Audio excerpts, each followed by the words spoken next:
I'm Olivia Miller, 26, stumbling along the gravel shoulder of Route 9 with my 2-year-old clinging to my chest. Semi-trucks are blasting past us, shaking the ground, and I'm terrified. But I keep walking. Then tires screech.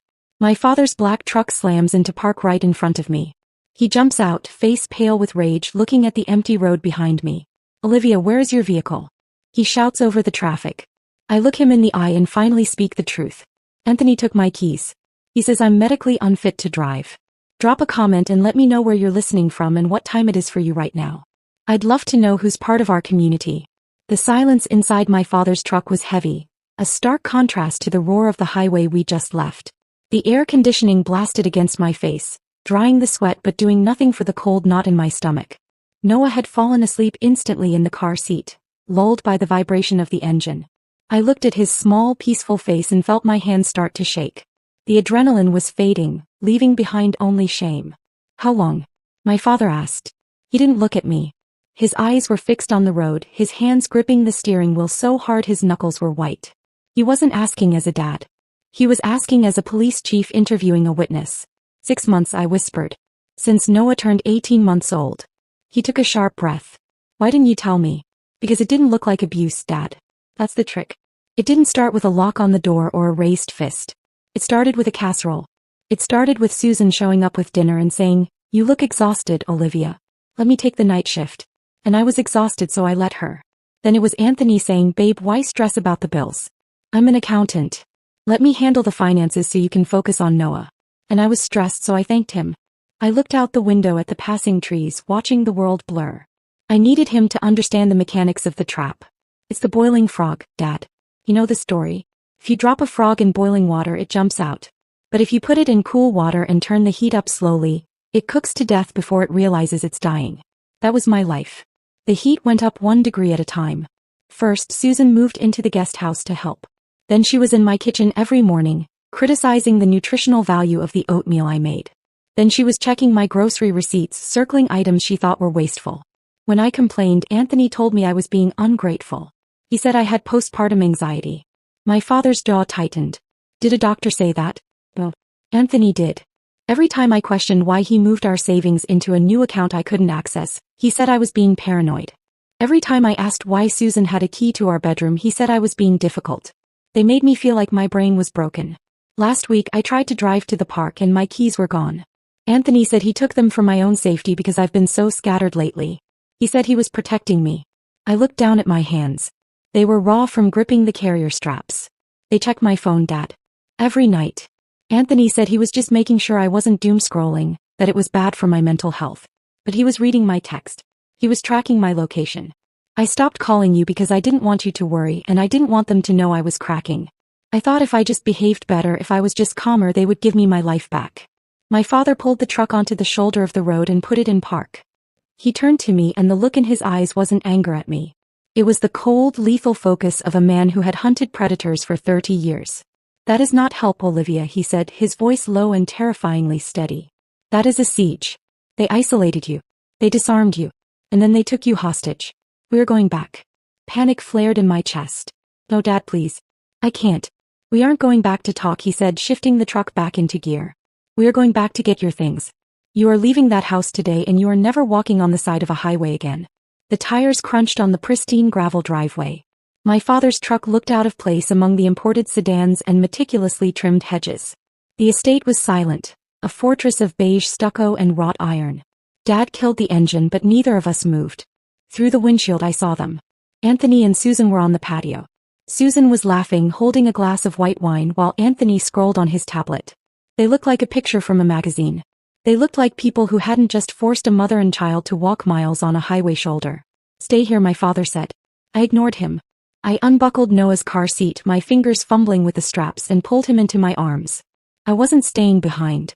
I walked up the driveway behind my father, matching his stride. Susan spotted us first. Her smile didn't drop, it just froze. Oh, look who's back, she called out, her voice bright and brittle.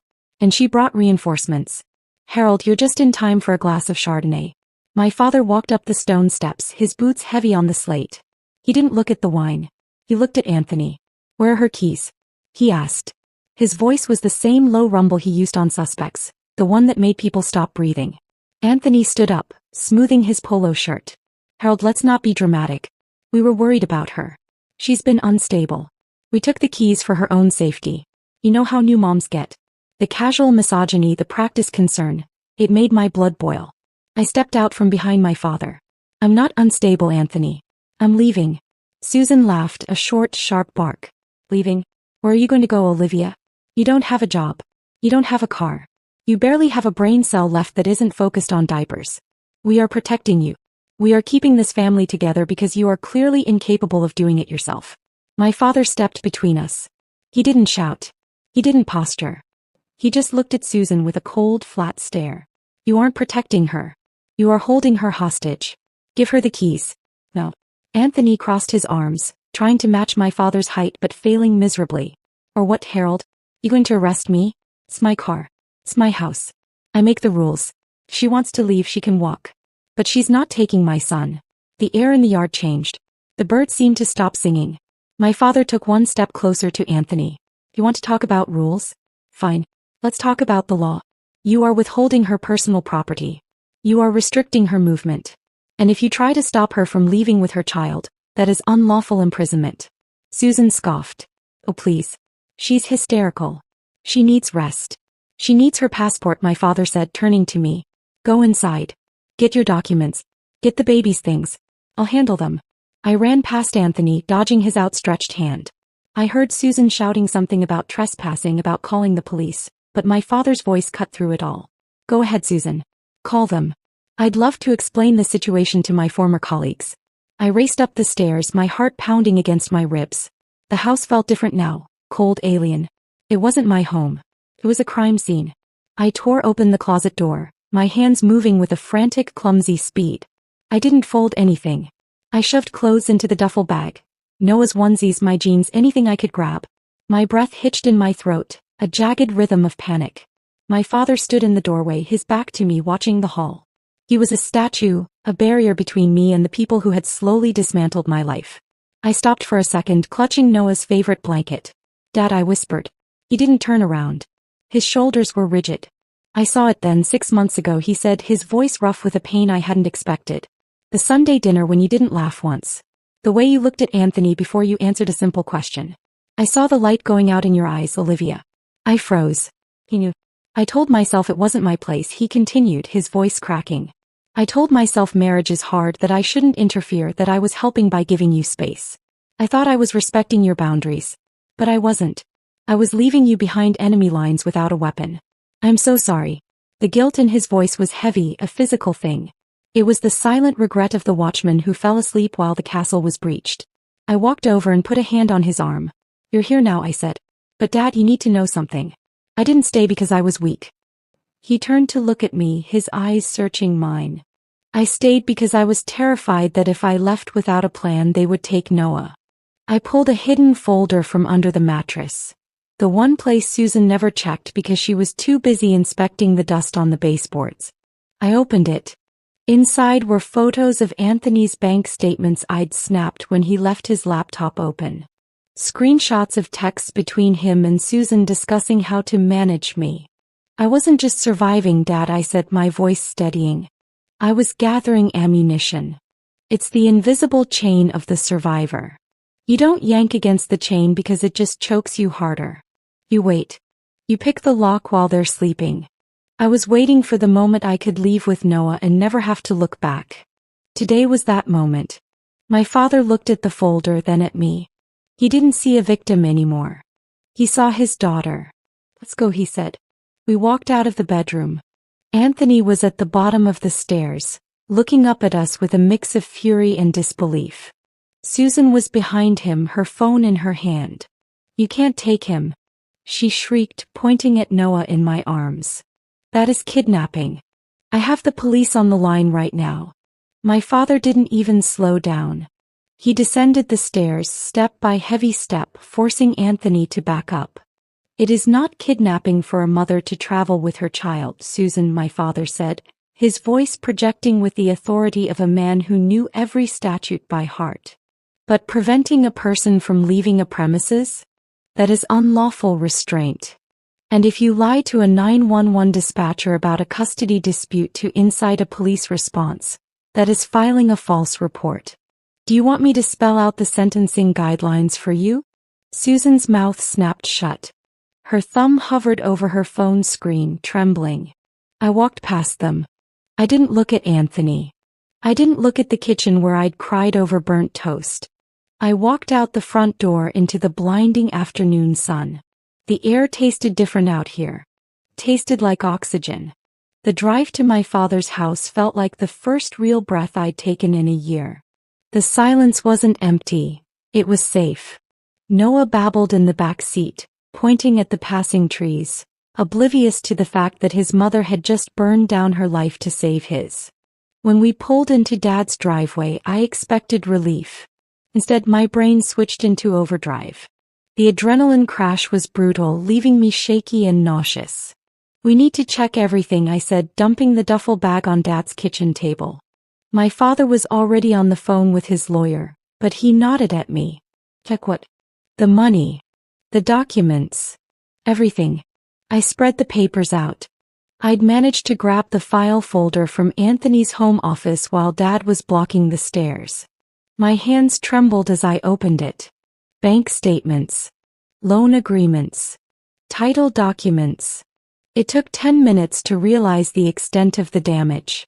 Dad hung up the phone and walked over. What did you find? I stared at the paper in my hand, the numbers blurring. My car, I whispered. The SUV you bought me when Noah was born. Yeah. It's gone. Anthony sold it 3 weeks ago to a dealership in the next county. The bill of sale was right there, dated the day after he took my keys. $12,000. My father's face went stoic, a mask of controlled rage. He sold a gift given to his wife? He didn't just sell it, Dad. Look at this. I pushed a bank transfer receipt toward him. He used the money to pay off a credit card. But the card isn't in his name. It's in Susan's. Dad picked up the paper. Susan's gambling debt? Or a failed business venture? Does it matter? They stole my car to pay her bills. But that wasn't the worst of it. I dug deeper into the file, my heart pounding a frantic rhythm against my ribs. There was a loan document from a private lender. $40,000. The borrower listed was Olivia Miller. I didn't sign this, I said, my voice rising in panic. Dad, look at the signature. Sunit. Looks like Anthony trying to write like you, Dad finished.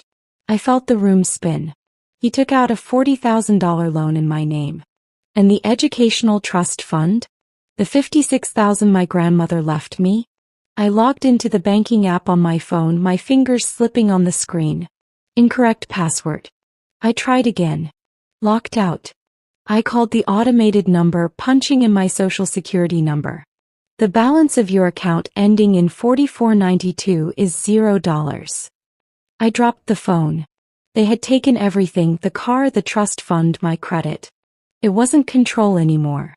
It was a deliberate attempt to bankrupt me, to trap me with no way out. My father studied the documents. The forged loan, the car sale, the transfers.